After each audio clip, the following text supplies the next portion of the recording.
Bonsoir mesdames, messieurs, bienvenue dans notre rendez-vous quotidien au cœur du synode. Pour cette 4e journée, les pères synodaux ont poursuivi leurs travaux comme hier en petits groupes linguistiques. Ils partagent donc la même langue, mais ils vivent des situations, des expériences très différentes en fonction de leur pays d'origine. C'est ce que nous expliquent deux évêques rencontrés ce matin, Monseigneur Von Looy de Belgique et Monseigneur Ulrich venu de France. Ce qui me frappe le plus, c'est que nous parlons la même langue, mais que nous vivons des réalités extrêmement diverses. Les prises de parole des évêques qui viennent du Moyen-Orient sont évidemment marquées beaucoup par la situation de conflit et la situation très ancienne de minorité face à l'islam. Les situations vécues par les évêques d'Afrique sont marquées par le développement du christianisme en Afrique et la réalité de pratiques qui ont besoin d'être très fortement évangélisées et de pratiques anciennes, de pratiques ancestrales qui sont à la fois des pratiques de sagesse mais aussi des pratiques parfois dures et parfois violentes et parfois injustes. Et dans nos sociétés riches et industrialisées, de la France ou du Canada, nous entendons d'autres préoccupations. Les préoccupations que nous exprimons sont d'un autre ordre, c'est pouvoir redonner goût à l'existence comme un don, et à la famille et au mariage comme des dons faits pour le bonheur de l'homme. Et nous savons que ça, c'est quelque chose que nous avons à manifester. Je suis dans un groupe anglophone et l'impression que j'ai constamment, c'est qu'il y a une ouverture formidable.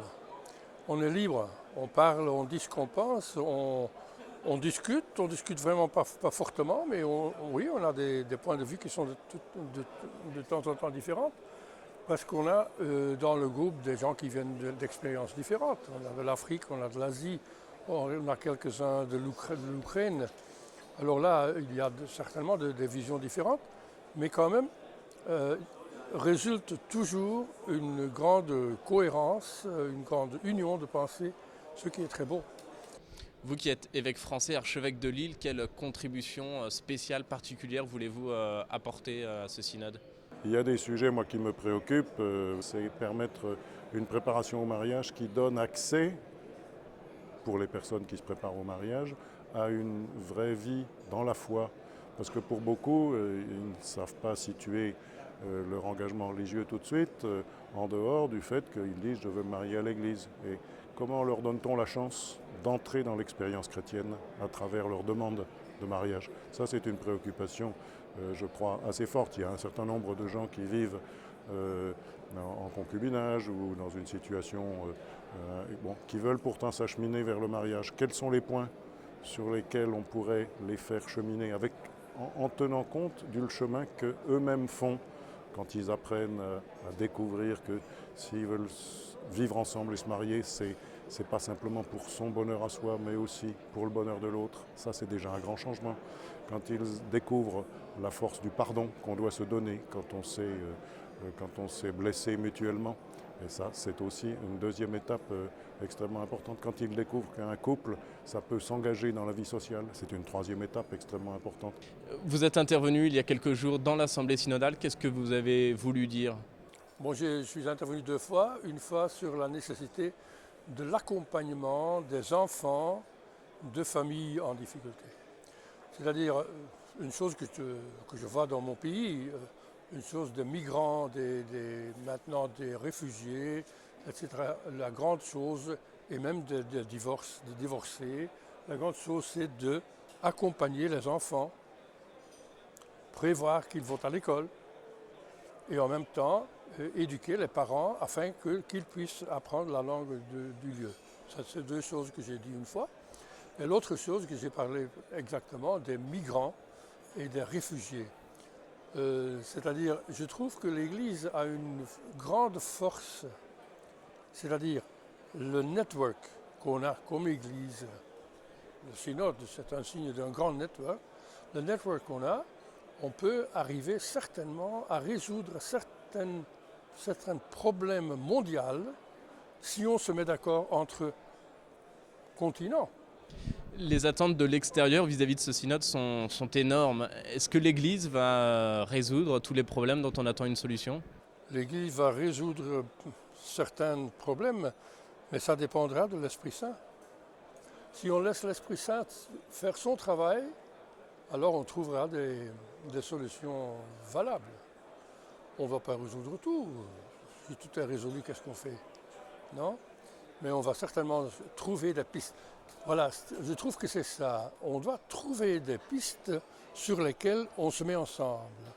Alors, si les pistes sont claires et si le but est de servir des personnes en famille, alors là, c'est déjà une grande solution et je trouve qu'on trouvera ça. Et puis, dans la journée également, la conférence de presse quotidienne. Parmi les invités, le patriarche d'Antioche, sa béatitude, Youssef III Younan. Il est revenu notamment sur le contexte tragique des familles au Moyen-Orient. On écoute un extrait. Je suis heureux de savoir que Monseigneur l'évêque Charles part d'une Afrique où la chrétienté est en croissance, tandis que chez nous, au Moyen-Orient, c'est plutôt en diminution. Et vous savez très très bien pourquoi.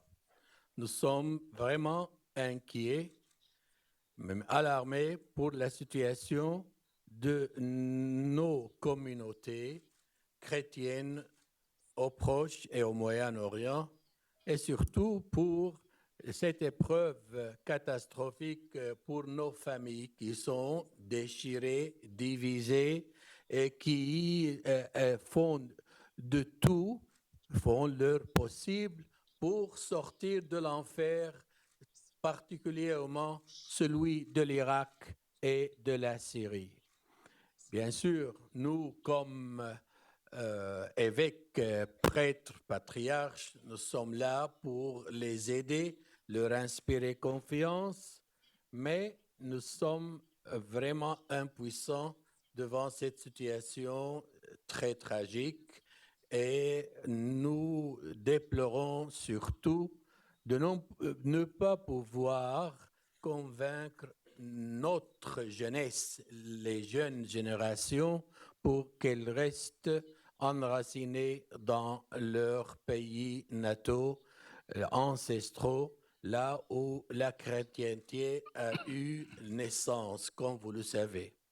C'est la fin de cette émission. Demain, vendredi, les pères synodaux retourneront en congrégation générale.